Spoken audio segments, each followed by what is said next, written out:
ಇಂದಿನ ತರಗತಿಯಲ್ಲಿ ಎರಡನೇ ಸೆಮಿಸ್ಟರ್ನ ರಾಜ್ಯಶಾಸ್ತ್ರ ವಿಷಯದ ಪತ್ರಿಕೆಯಾದಂಥ ಪೊಲಿಟಿಕಲ್ ಥಿಯರೀಸ್ನ ಪ್ರಜಾಪ್ರಭುತ್ವ ಅಧ್ಯಾಯದಲ್ಲಿ ಬೇಸಿಕ್ ಪ್ರಿನ್ಸಿಪಲ್ಸ್ ಆಫ್ ಡೆಮಾಕ್ರಸಿಯ ಬಗ್ಗೆ, ಪ್ರಜಾಪ್ರಭುತ್ವದ ಮುಖ್ಯ ತತ್ವಗಳು, ಪ್ರಜಾಪ್ರಭುತ್ವ ಯಶಸ್ವಿಯಾಗಬೇಕಾದ್ರೆ ಅಗತ್ಯವಾದಂತಹ ಅಂಶಗಳ ಬಗ್ಗೆ ಅಧ್ಯಯನವನ್ನು ಮಾಡೋಣ.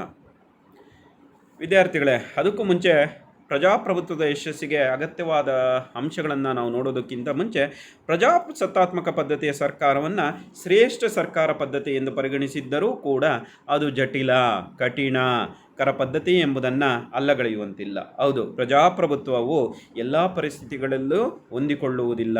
ಅದು ಸುಗಮವಾಗಿ ನಡೆಯಬೇಕಾದರೆ ಸಮಾಜದಲ್ಲಿ ಪ್ರೋತ್ಸಾಹದಾಯಕವಾದಂತಹ ಕೆಲವು ಸನ್ನಿವೇಶಗಳು ಇರಬೇಕು. ಈ ಸನ್ನಿವೇಶಗಳ ಅಭಾವದ ಪರಿಣಾಮವಾಗಿ ಸಂಯುಕ್ತ ಅರಬ್ ಗಣರಾಜ್ಯ, ಪಾಕಿಸ್ತಾನ, ಇಂಡೋನೇಷಿಯಾ, ಬರ್ಮಾ, ಆಫ್ರಿಕಾದ ಕೆಲವು ನೂತನ ರಾಜ್ಯಗಳು ಮೊದಲಾದವುಗಳಲ್ಲಿ ಪ್ರಜಾಪ್ರಭುತ್ವ ಯಶಸ್ವಿಯಾಗಲಿಲ್ಲ ಎಂಬುದಾಗಿ ಸಹ ನಾವು ಹೇಳಬಹುದಾಗಿದೆ. ಭಾರತದ ಪ್ರಜಾಪ್ರಭುತ್ವ ತೃಪ್ತಿಕರವಾಗಿ ನಡೆಯುತ್ತಿಲ್ಲ ಎಂದೇ ಹೇಳಬೇಕು. ಇದಕ್ಕೆ ಪ್ರತಿಯಾಗಿ ಸಂಯುಕ್ತ ರಾಷ್ಟ್ರ, Britain, France, Switzerland, Canada, Australia ಮೊದಲಾದ ರಾಷ್ಟ್ರಗಳಲ್ಲಿ ಪ್ರಜಾಪ್ರಭುತ್ವ ಸಂಪೂರ್ಣವಾಗಿ ಯಶಸ್ವಿಯಾಗಿದೆ ಎಂಬುದಾಗಿ ಸಹ ನಾವು ಹೇಳಬಹುದು. ಇದಕ್ಕೆ ಕಾರಣ ಆ ರಾಷ್ಟ್ರಗಳಲ್ಲಿರುವಂತಹ ಸನ್ನಿವೇಶಗಳು ಎಂಬುದಾಗಿ ಸಹ. ಆದ್ದರಿಂದ ಪ್ರಜಾಪ್ರಭುತ್ವದ ಯಶಸ್ಸಿಗೆ ಅಗತ್ಯವಾದಂತಹ ಅಂಶಗಳನ್ನು ಪರಿಪಾಲಿಸುವುದು ಸೂಕ್ತವಾದದ್ದಾಗಿದೆ ಎಂಬುದಾಗಿ ಸಹ ಹೇಳಬಹುದಾಗಿದೆ. ಪ್ರಜಾಪ್ರಭುತ್ವವು ಕೇವಲ ಸರ್ಕಾರ ಪದ್ಧತಿ ಮಾತ್ರ ಆಗಿರದೆ ರಾಜ್ಯದ ಪದ್ಧತಿ, ಸಾಮಾಜಿಕ ಪದ್ಧತಿ ಹಾಗೂ ವ್ಯಕ್ತಿಯ ಜೀವನವೂ ಆಗಿದೆ. ಪ್ರಾರಂಭದಲ್ಲಿ ಪ್ರಜಾಪ್ರಭುತ್ವವು ಕೇವಲ ಒಂದು ರಾಜಕೀಯ ಪರಿಕಲ್ಪನೆಯಾಗಿತ್ತು. ಆದರೆ ಇಂದು ರಾಜ್ಯಗಳು, ಆಧುನಿಕ ರಾಜ್ಯಗಳು ಸುಖಿ ಅಥವಾ ಕಲ್ಯಾಣ ರಾಜ್ಯಗಳಾಗಿರುವುದರಿಂದ ಅಸಂಖ್ಯಾತ ಕಲ್ಯಾಣ ಕಾರ್ಯಕ್ರಮಗಳನ್ನು ನಿರ್ವಹಿಸಬೇಕಾಗುತ್ತೆ. ಆದ್ದರಿಂದ ಪ್ರಜಾಪ್ರಭುತ್ವವು ಕೆಲವು ಪ್ರಮುಖ ತತ್ವಗಳನ್ನು ಅಥವಾ ಲಕ್ಷಣಗಳನ್ನು ಒಳಗೊಂಡಿದೆ ಎಂಬುದಾಗಿ ಸಹ ನಾವು ಹೇಳಬಹುದಾಗಿದೆ. ನಾವು ಮೊದಲನೇದಾಗಿ ಬೇಸಿಕ್ ಪ್ರಿನ್ಸಿಪಲ್ಸ್ ಆಫ್ ಡೆಮಾಕ್ರಸಿ, ಪ್ರಜಾಪ್ರಭುತ್ವ ಯಶಸ್ವಿ ಆಗಬೇಕಾದ್ರೆ ಪ್ರಮುಖವಾಗಿ ಬೇಕಾಗಿರುವಂಥ ಪ್ರಮುಖ ತತ್ವಗಳು ಎಂಬುದಾಗಿ ಸಹ ನಾವು ಬೇಸಿಕ್ ಪ್ರಿನ್ಸಿಪಲ್ಸ್ ಅಂತ ನಾವು ನೋಡೋದಾದರೆ, ಮೊದಲನೇದು popular sovereignty. It is very important. Popular sovereignty, ಪರಮಾಧಿಕಾರ, ಜನಪ್ರಿಯವಾದಂತಹ ಪರಮಾಧಿಕಾರ. ಪರಮಾಧಿಕಾರ ಅಂದರೆ ಸರ್ವಶ್ರೇಷ್ಠ ಅಧಿಕಾರ, ಯಾರೂ ಪ್ರಶ್ನಿಸಲಾಗದ ಅಧಿಕಾರ, ಅತ್ಯುನ್ನತ ಅಧಿಕಾರ. ರಾಜ್ಯಕ್ಕೆ ಬೇಕಾಗಿರುವಂಥದ್ದು ಅತ್ಯುನ್ನತ ಅಧಿಕಾರ. ರಾಜ್ಯವು ಸುಭಿಕ್ಷವಾಗಿರಬೇಕಾದ್ರೆ, ಆಂತರಿಕವಾಗಿ ಇರಬೇಕಾದ್ರೆ, ಬಾಹ್ಯವಾಗಿ ಸುಭಿಕ್ಷವಾಗಿರಬೇಕಾದ್ರೆ ಅದಕ್ಕೆ ಪಾಪ್ಯುಲರ್ ಸಾವರೆಂಟಿ, ಪ್ರಜಾಪ್ರಭುತ್ವ ಯಶಸ್ವಿ ಆಗಬೇಕಾದ್ರೆ ಮೊಟ್ಟ ಮೊದಲ ಬಾರಿಗೆ ರಾಜ್ಯವು ಪಾಪ್ಯುಲರ್ ಸಾವರೆಂಟಿಯನ್ನು ಹೊಂದಿರುವಂಥದ್ದು. ದೇಶದ ಒಳಗಡೆ ಇರ್ಬೋದು, ಆಂತರಿಕವಾಗಿ ಇರ್ಬೋದು ಅಥವಾ ಬಾಹ್ಯವಾಗಿ ಇರ್ಬೋದು, ಯಾರ ನಿಯಂತ್ರಣಕ್ಕೂ ಒಳಪಡದೆ ಏನಾಗಿರಬೇಕಾಗುತ್ತೆ, ಕಾರ್ಯವನ್ನು ಸ್ವತಂತ್ರವಾಗಿ ನಿರ್ವಹಿಸಬೇಕಾಗುತ್ತೆ ಎಂಬುದಾಗಿ ಸಹ ನಾವು ಕರಿಬರ್ತದೆ. Rule by the people. ಪರಮಾಧಿಕಾರದಲ್ಲಿ ನಾವು ನೋಡೋದಾದರೆ ರೂಲ್ ಬೈ ದ ಪೀಪಲ್, ಇಲ್ಲಿ ಜನತೆ, ಪ್ರಜೆಗಳಿಂದ ಪ್ರಜೆಗಳಿಗಾಗಿ ಪ್ರಜೆಗಳಿಗೋಸ್ಕರ ಇರುವಂಥ ಸರ್ಕಾರ ಪದ್ಧತಿ ಆಗಿರೋದ್ರಿಂದ ಇಲ್ಲಿ ಪ್ರಜೆಗಳೇ ಏನಾಗಿರ್ತಾರೆ, ಆಡಳಿತವನ್ನು ನಡೆಸ್ತಾರೆ ಎಂಬುದಾಗಿ ಸಹ ಹೇಳ್ಬೋದು. ಕನ್ಸೆಂಟ್ ಟು ಬಿ ಗೌರ್ನಮೆಂಟ್ ಎಂಬುದಾಗಿ ಸಹ. ಹೌದು, ಸರ್ಕಾರಕ್ಕೆ ವಿಧೇಯರಾಗಿ ಕಾರ್ಯವನ್ನು ನಿರ್ವಹಿಸಬೇಕಾಗುತ್ತೆ. ಸರ್ಕಾರ ಪ್ರಜೆಗಳಿಗೆ ನೇರವಾಗಿ ಹೊಣೆಗಾರರಾಗಿದ್ದು ಪ್ರಜೆಗಳಿಗೆ ಅನುಗುಣವಾಗಿ ಕಾರ್ಯವನ್ನು ನಿರ್ವಹಿಸಬೇಕಾಗುತ್ತೆ. ಪ್ರಜೆಗಳ ಸಮಸ್ಯೆಗಳನ್ನು ಅನುಗುಣವಾಗಿ ಪರಿಹರಿಸಬೇಕಾಗುತ್ತೆ. ಪ್ರಜೆಗಳ ಗುಣಲಕ್ಷಣಗಳನ್ನು ಈಡೇರಿಸಬೇಕಾಗುತ್ತೆ ಎಂಬುದಾಗಿ ಸಹ ಹೇಳ್ಬೋದು. Authority of government comes from the people. ಜನತೆಗೋಸ್ಕರ ಅಧಿಕಾರ ಅನ್ನುವಂಥದ್ದು ಇರುವಂಥದ್ದು ರಚನೆಯಾಗಿರಬೇಕಾಗಿರುತ್ತೆ ಎಂಬುದಾಗಿ ಇದು ಒಂದು ಪ್ರಮುಖವಾದಂಥ ತತ್ವ. The people create the government and run it. People, ಜನತೆ ಏನು ಮಾಡ್ತಾರೆ, ಸರ್ಕಾರವನ್ನು ರಚಿಸುವಂಥ ಒಂದು ಮುಖ್ಯವಾದಂಥ ಅಂಶವನ್ನು ಇಲ್ಲಿ ನೋಡ್ಬೋದು. ಪ್ರಜೆಗಳಿಂದಲೇ ಪ್ರಭುಗಳು, ಪ್ರಭುಗಳೇ ಪ್ರಜೆಗಳಾಗಿರ್ತಾರೆ. ಪ್ರಜೆಗಳ ಆಶೋತ್ತರಗಳನ್ನು ಈಡೇರಿಸುವಲ್ಲೇ ಏನು ಮಾಡಬೇಕಾಗುತ್ತೆ, ಕಾರ್ಯವನ್ನು ನಿರ್ವಹಿಸಬೇಕಾಗುತ್ತೆ. ಆದ್ದರಿಂದ ನಾವು ಬಹಳ ಪ್ರಮುಖವಾಗಿ ಪ್ರಜಾಪ್ರಭುತ್ವ ಯಶಸ್ವಿಯಲ್ಲಿ ನೋಡೋದಾದರೆ ಮೊದಲನೇದು ದ ಪಾಪ್ಯುಲರ್ ಸಾವರೆಂಟಿ, ಪರಮಾಧಿಕಾರ, ಜನಪ್ರಿಯವಾದಂಥ ಪರಮಾಧಿಕಾರವನ್ನು ದೇಶ, ರಾಜ್ಯ ಒಳಗೊಂಡಿರಲೇಬೇಕು. ಆಂತರಿಕ ಪರಮಾಧಿಕಾರ ಅಂದರೆ ದೇಶದ ಒಳಗಡೆ ಸ್ವತಂತ್ರವಾಗಿ ಕಾನೂನುಗಳನ್ನು ಕಾರ್ಯಗತಗೊಳಿಸುವ, ಅವುಗಳನ್ನು ಜಾರಿಗೊಳಿಸುವ ಮತ್ತು ಉಲ್ಲಂಘಿಸಿದರ ಮೇಲೆ ಆಂತರಿಕವಾಗಿ ಅಂದರೆ ದೇಶದ ಒಳಗಡೆ ಅವುಗಳನ್ನು ಕಾರ್ಯರೂಪಕ್ಕೆ ತರುವ, ಕಾರ್ಯಗತಗೊಳಿಸುವ, ಉಲ್ಲಂಘಿಸಿದರ ಮೇಲೆ ಶಿಕ್ಷೆ ವಿಧಿಸುವ ಅಧಿಕಾರವನ್ನೇ ನಾವೇನಂತ ಕರಿತೀವಿ, ಆಂತರಿಕ ಪರಮಾಧಿಕಾರ ಅಂತೀವಿ. ಬಾಹ್ಯ ಪರಮಾಧಿಕಾರ, ದೇಶದ ಹೊರಗಡೆ ಯುದ್ಧ ಮಾಡುವ, ಸಂಧಾನ ಮಾಡುವ, ರಾಯಭಾರತ್ವ ಮಾಡಿಕೊಳ್ಳುವ ಆಮೇಲೆ ಯಾವ ದೇಶಕ್ಕೂ ಸಿಲುಕಿಕೊಳ್ಳದೆ ಕಾರ್ಯವನ್ನು ನಿರ್ವಹಿಸುವಂತಹ ಒಂದು ಬಾಹ್ಯ ಪರಮಾಧಿಕಾರವನ್ನು ರಾಜ್ಯ ದೇಶ ಒಳಗೊಂಡಿರಬೇಕು ಎಂಬುದಾಗಿ ಸಹ ಕರಿತೀವಿ. ಎರಡನೆಯ basic principle we see about that rule of law. The law is what rules the land ಎಂಬುದಾಗಿ ಸಹ ಕರಿತೀವಿ. ಬಹಳ ಪ್ರಮುಖವಾಗಿ ಕಾನೂನಿನ ವ್ಯಾಪ್ತಿಗೊಳಪಟ್ಟಿರಬೇಕು, ಕಾನೂನಿನ ನಿರ್ಬಂಧಕ್ಕೆ ಒಳಪಟ್ಟಿರಬೇಕು, ವ್ಯಕ್ತಿಯಾದವನು ಕಾನೂನಿನ ಶಿಷ್ಟಾಚಾರಕ್ಕೆ ಒಳಪಟ್ಟಿರಬೇಕು. Every one is accountable to the law. Yes, ಪ್ರತಿಯೊಬ್ಬರು ಕಾನೂನುಗಳಿಗೆ ಏನಾಗಿರಬೇಕು, ವಿಧೇಯರಾಗಿರಲೇಬೇಕು ಎಂಬುದಾಗಿ ಸಹ, including members of the government. ಅವರು ಮೆಂಬರ್ಸ್ ಆಗಿರಬೇಕು, ಜನಪ್ರತಿನಿಧಿಗಳಾಗಿರ್ಬೋದು, ಜನರಾಗಿರ್ಬೋದು, ಏನಾಗಿರಬೇಕು, ಕಾನೂನುಗಳಿಗೆ ಒಳಪಟ್ಟಿರಬೇಕು ಎಂಬುದಾಗಿ ಸಹ ಕರೆಯುತ್ತೇವೆ. ಎಸ್, ಮೂರನೇದು ಚೆಕ್ಸ್ ಆ್ಯಂಡ್ ಬ್ಯಾಲೆನ್ಸಸ್ ಅಂತ ಕರಿತೀವಿ. Each branch some control over the other. Yes, ಪ್ರತಿಯೊಂದು ಬ್ರ್ಯಾಂಚು ಮತ್ತು ಏನಾಗಿರುತ್ತೆ, checks and balances is control to the head of the government ಎಂಬುದಾಗಿ ಸಹ ಕರಿತೀವಿ. No branch can exercise their power without approval from the another branch ಎಂಬುದಾಗಿ ಸಹ, ಒಂದು ಇನ್ನೊಂದಕ್ಕೆ ಕೊಂಡಿಯಾಗಿ ಏನಾಗುತ್ತೆ, ಕಾರ್ಯವನ್ನು ನಿರ್ವಹಿಸುತ್ತೆ ಎಂಬುದಾಗಿ ಸಹ ಕರಿತೀವಿ. ಫೆಡರಲಿಸಮ್ ಬಹಳ ಪ್ರಮುಖವಾದಂತಹ ಒಂದು ಸಂಯುಕ್ತ ಪದ್ಧತಿಯ ಸರ್ಕಾರ ಎಂಬುದಾಗಿ ಸಹ ಕರಿತೀವಿ. ಸಂಯುಕ್ತ ಪದ್ಧತಿಯ ಸರ್ಕಾರ, ಫೆಡರಲಿಸಮ್ ಎಂಬುದಾಗಿ ಸಹ ಕರಿತೀವಿ. Power is divided into shared between the national and the state or local government ಎಂಬುದಾಗಿ ಸಹ, ಅಂದರೆ ಅಧಿಕಾರ ಕೇಂದ್ರೀಕೃತವಾಗದೆ ವಿಕೇಂದ್ರೀಕೃತಗೊಂಡಿರುವಂಥದ್ದು. ಅದು ರಾಜ್ಯ ಮಟ್ಟದಲ್ಲಿರ್ಬೋದು ಅಥವಾ ರಾಷ್ಟ್ರ ಮಟ್ಟದಲ್ಲಿರ್ಬೋದು ಎಂಬುದಾಗಿ ಸಹ ಕರೆಯುತ್ತೇವೆ. Federalism allows a government to over the whole country and a government to look over all the local matters ಎಂಬುದಾಗಿ ಸಹ, ಅಧಿಕಾರ ಅನ್ನುವಂಥದ್ದು ವಿಕೇಂದ್ರೀಕರಣಗೊಂಡು ಜನರಿಗೆ ಅನುಕೂಲವಾಗುವಂಥ ಕಾನೂನುಗಳನ್ನು ರಚಿಸುವಲ್ಲಿ ಸರ್ಕಾರ ಬಹಳ ಪ್ರಮುಖವಾದಂಥ ಪಾತ್ರವನ್ನು ವಹಿಸುತ್ತೆ ಎಂಬುದಾಗಿ ಸಹ ನಾವು ಹೇಳ್ಬೋದು. Next, separation of powers. ಪ್ರಜಾಪ್ರಭುತ್ವದ ಯಶಸ್ವಿಗೆ ಪ್ರಮುಖವಾದಂಥ ಕಾರಣ ಎಂದರೆ, ಅಥವಾ ಪ್ರಮುಖ ಲಕ್ಷಣ ಅಥವಾ ಪ್ರಮುಖ ತತ್ವ ಅಂತ ಹೇಳೋದಾದರೆ, separation of powers. Each branch of the government is to be separated, no can be restricted ಎಂಬುದಾಗಿ ಸಹ ಕರಿತೀವಿ.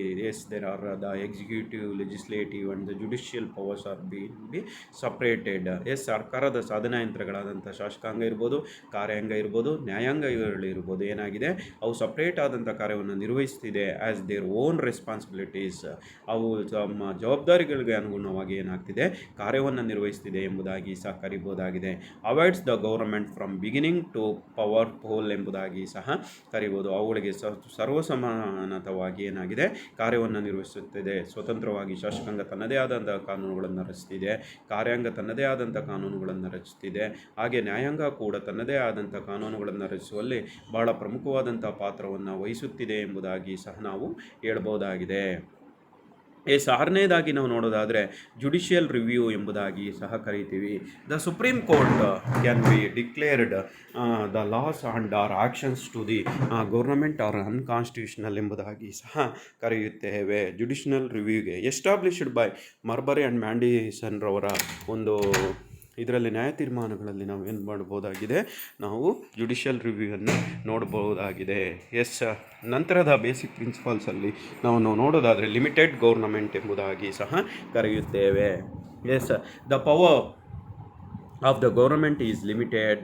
The bill of the right is example and how the government is power is limited ಎಂಬುದಾಗಿ ಸಹ ನಾವು ಮತ್ತೊಂದು ಪ್ರಮುಖವಾದಂಥ ತತ್ವಗಳಲ್ಲಿ ನಾವು ಕಾಣುತ್ತೇವೆ ಎಂಬುದಾಗಿ ಸಹ ನಾವು ಹೇಳ್ಬೋದು. ನಂತರ ಈಕ್ವಾಲಿಟಿ, ಸಮಾನತೆ. ಪ್ರಜಾಪ್ರಭುತ್ವದ ಮುಖ್ಯ ತತ್ವಗಳಲ್ಲಿ ಸಮಾನತೆ ಬಹಳ ಪ್ರಮುಖವಾದಂಥ ಲಕ್ಷಣ ಆಗಿದೆ ಎಂಬುದಾಗಿ ಸಹ ನಾವು ನೋಡಬಹುದಾಗಿದೆ.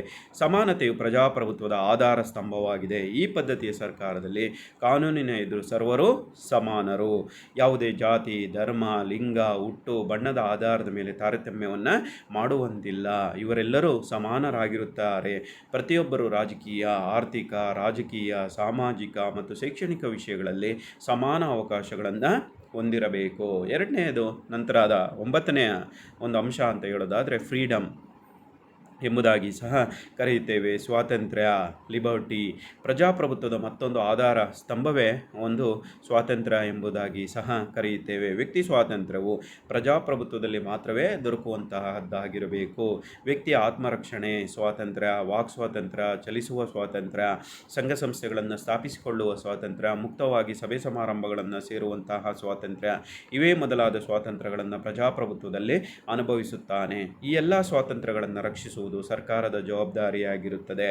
ಭಾರತ ಸಂವಿಧಾನದ 3ನೇ ಅಧ್ಯಾಯದಲ್ಲಿ ಪ್ರಜೆಗಳಿಗೆ ವಿವಿಧ ರೀತಿಯ ಸ್ವಾತಂತ್ರ್ಯಗಳನ್ನು ಮೂಲಭೂತ ಹಕ್ಕುಗಳ ಪಟ್ಟಿಯಲ್ಲಿ ನಾವೇನು ಮಾಡಬಹುದಾಗಿದೆ, ಕಾಣಬಹುದಾಗಿದೆ ಎಂಬುದಾಗಿ ಸಹ ಕರೆಯುತ್ತೇವೆ. ನಂತರ ಭಾತೃತ್ವ, ಫ್ರೆಟರ್ನಿಟಿ ಎಂಬುದಾಗಿ ಸಹ ಕರೆಯುತ್ತೇವೆ. ಭಾತೃತ್ವವು ಪ್ರಜಾಪ್ರಭುತ್ವದ 3ನೇ ಮತ್ತೊಂದು ಆಧಾರ ಸ್ತಂಭವಾಗಿದೆ. ಪ್ರತಿಯೊಬ್ಬರು ಒಬ್ಬರನ್ನೊಬ್ಬರು ಪ್ರೀತಿಸುತ್ತಾ, ಗೌರವಿಸುತ್ತಾ, ಶ್ರೀಮಂತ ಬಡವ ಮೇಲು ಕೀಳೆನ್ನದೆ ಎಲ್ಲರೂ ಸಮಾನರೆಂದು ಭಾವಿಸಿ ಸಹೋದರರಂತೆ ಬದುಕುವುದೇ ಸಹೋದರತ್ವ ಭಾವನೆ ಇಲ್ಲದಿದ್ದರೆ ವ್ಯಕ್ತಿಯು ಶಾಂತಿ ಮತ್ತು ಸಮಾಧಾನವಾಗಿ ಬದುಕಲು ಕಷ್ಟ ಸಾಧ್ಯ ಆಗುತ್ತೆ ಎಂಬುದಾಗಿ ಸಹ ಕರೆಯಬಹುದಾಗಿದೆ.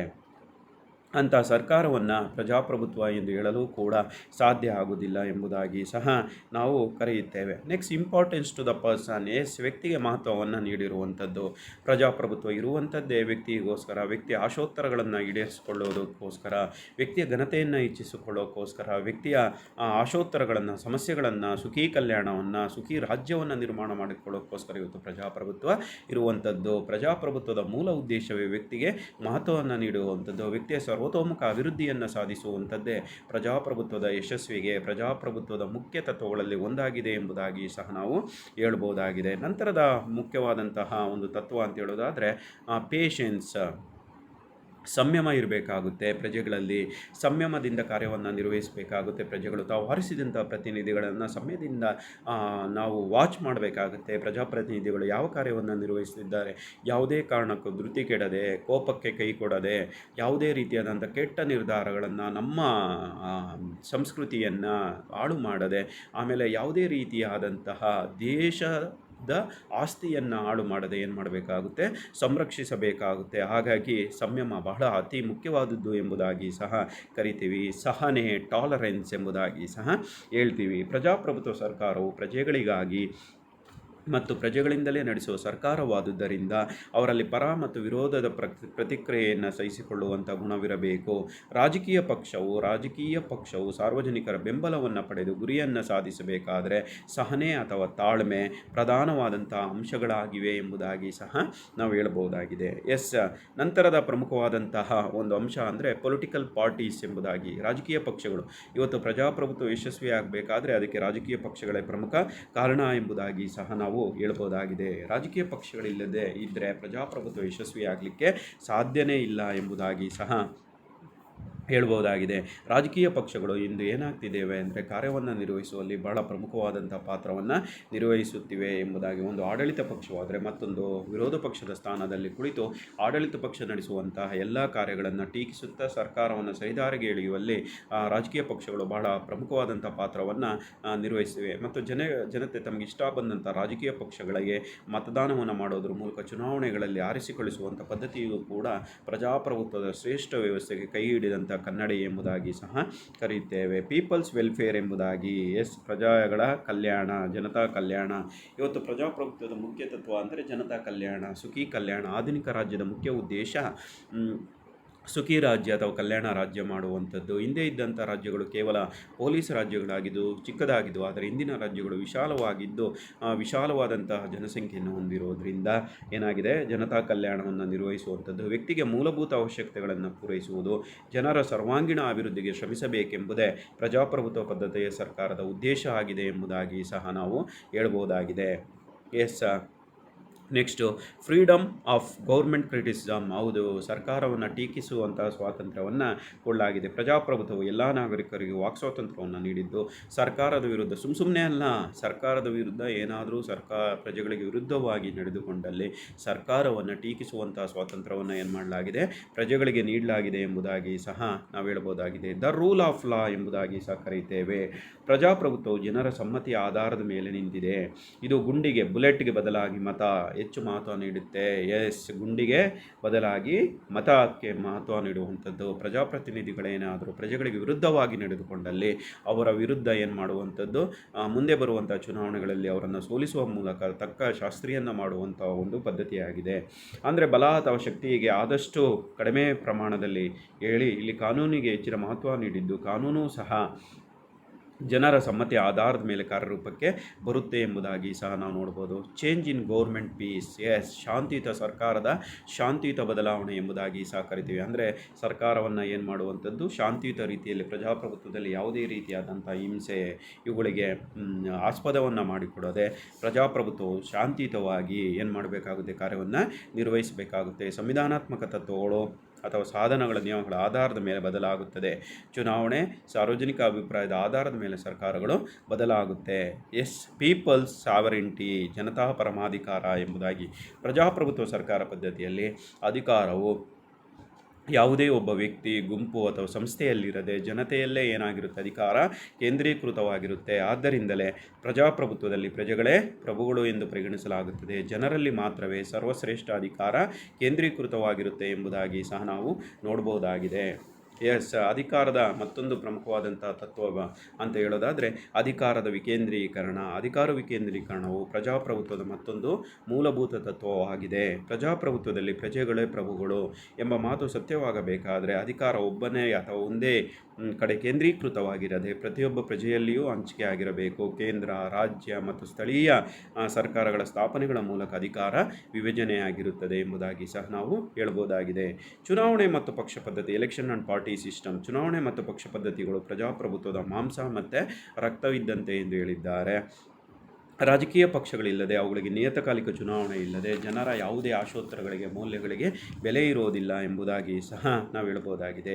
ಜನತಾ ಸರ್ಕಾರ, ಗೌರ್ಮೆಂಟ್ ಆಫ್ ದ ಪೀಪಲ್, ಜನರಿಂದ ರಚಿಸಲ್ಪಟ್ಟ ಸರ್ಕಾರ, ಜನರ ಹಿತ ಸಾಧನೆಗಾಗಿ ಇರುವಂಥ ಸರ್ಕಾರ ಇದಾಗಿದ್ದು, ಜನತೆ ತಮಗೆ ಸರಿ ಕಾಣಿಸಿದಂಥ ವ್ಯಕ್ತಿಗೆ ಅಥವಾ ಮತದಾನವನ್ನು ಮಾಡುವ ಮೂಲಕ ಅವರನ್ನು ಅಧಿಕಾರಕ್ಕೆ ತಂದು ಸರ್ಕಾರದಲ್ಲಿನ ಶಾಸಕಾಂಗ, ಕಾರ್ಯಾಂಗ ಮತ್ತು ನ್ಯಾಯಾಂಗದ ಸರ್ವ ಕಾರ್ಯಗಳು ಕೂಡ ಉತ್ತಮ ರೀತಿಯಲ್ಲಿ ಕಾರ್ಯನಿರ್ವಹಿಸುತ್ತಿವೆ ಎಂಬುದನ್ನು ತಿಳಿಸುವಂಥದ್ದೇ ಉತ್ತಮ ಪ್ರಜಾಪ್ರಭುತ್ವವಾಗಿದೆ. ಸರ್ಕಾರವು ಪ್ರಜೆಗಳ ತಮ್ಮ ಇಷ್ಟಕ್ಕನುಸಾರವಾಗಿ ನಡೆಯುವಂಥ ಸರ್ಕಾರ ಆಗಿರುತ್ತೆ ಎಂಬುದಾಗಿ ಸಹ ಹೇಳ್ಬೋದು. ಪ್ರಜಾಭಿಪ್ರಾಯ, ಪ್ರತ್ಯಕ್ಷ ಅಥವಾ ಪರೋಕ್ಷ ಪ್ರಜಾಪ್ರಭುತ್ವದಲ್ಲಿ ಪ್ರಜಾಭಿಪ್ರಾಯವನ್ನು ಸಂಗ್ರಹಿಸುವುದು ಮುಖ್ಯವಾಗಿದ್ದು, ತಮಗಿಷ್ಟ ಬಂದಂಥ ಪ್ರಕಾರ ಪ್ರತಿನಿಧಿ ಪ್ರಜಾಪ್ರಭುತ್ವದಲ್ಲಿ ಜನತಾ ಪ್ರತಿನಿಧಿಗಳು ಕಾರ್ಯವನ್ನು ನಿರ್ವಹಿಸಲಿಕ್ಕೆ ಸಾಧ್ಯವಾಗುವುದಿಲ್ಲ. ಪ್ರಜೆಗಳಿಂದ, ಪ್ರಜೆಗಳಿಗಾಗಿ, ಪ್ರಜೆಗಳಿಗೋಸ್ಕರ ಇರುವ ಸರ್ಕಾರವಾಗಿರುವುದರಿಂದ ಪ್ರಜೆಗಳಿಗೆ ಅನುಗುಣವಾಗಿ ಕಾರ್ಯವನ್ನು ನಿರ್ವಹಿಸಬೇಕಾಗಿದೆ. ಉಪಸಂಹಾರವನ್ನು ನಾವು ನೋಡೋದಾದರೆ, the principles of democracy all relate to one other and all stem from the most fundamental democratic principle, citizen involvement, political equality and freedom both characterise and protect citizen involvement. The characterise citizen involvement in the democracy demands the freedom of vote and the equality of the vote protect citizen involvement because the free equal electoral can insist maintenance of the freedom and equality. ಪ್ರಜಾಪ್ರಭುತ್ವದ ಯಶಸ್ಸಿಗೆ ಬೇಕಾಗಿರುವಂಥದ್ದು ಮತದಾನ ಮಾಡುವ ಮೂಲಕ ಪ್ರಜೆಗಳು ತಮಗೆ ಇಷ್ಟ ಬಂದಂಥ ವ್ಯಕ್ತಿಯನ್ನು ಆರಿಸಿ ಕಳಿಸೋದ್ರ ಮೂಲಕ ಸುಖಿ ರಾಜ್ಯ, ಆದರ್ಶ ರಾಜ್ಯ, ಕಲ್ಯಾಣ ರಾಜ್ಯವನ್ನು ನಿರ್ಮಾಣ ಮಾಡಿಕೊಳ್ಳೋದ್ರ ಮೂಲಕ ಪ್ರತ್ಯಕ್ಷ ಅಥವಾ ಪರೋಕ್ಷ ಪ್ರಜಾಪ್ರಭುತ್ವದ ಸರ್ಕಾರವನ್ನು ಆಯ್ಕೆ ಮಾಡಿಕೊಳ್ಳಲಿಕ್ಕೆ ಸಹಕಾರಿಯಾಗುತ್ತೆ. ಅಡಲ್ಟ್ ಫ್ರಾಂಚೈಸ್ ಸಿಸ್ಟಮ್ ಮೂಲಕ 18 ವರ್ಷ ತುಂಬಿದಂಥ ಪ್ರತಿಯೊಬ್ಬ ವ್ಯಕ್ತಿಯು ಯಾವುದೇ ಜಾತಿ, ಮತ, ಲಿಂಗ, ವರ್ಣ, ಬಣ್ಣ ತಾರತಮ್ಯವಿಲ್ಲದೆ ಆ ಅಭ್ಯರ್ಥಿ ಮತದಾನವನ್ನು ಮಾಡೋದ್ರ ಮೂಲಕ ಅಭ್ಯರ್ಥಿಯನ್ನು ಆಯ್ಕೆ ಮಾಡುವಂಥ ವಿಧಾನ ಇಡೀ ಪ್ರಜಾಪ್ರಭುತ್ವದಲ್ಲೇ ದೇಶದಲ್ಲೇ ಇರುವಂಥ ಒಂದು ದೊಡ್ಡವಾದಂಥ ಒಂದು ಶ್ಲಾಘನೀಯವಾದಂಥ ಸಂವಿಧಾನ ಭಾರತ ಸಂವಿಧಾನದ್ದಾಗಿದೆ ಎಂಬುದಾಗಿ ಹೇಳಬಹುದಾಗಿದೆ.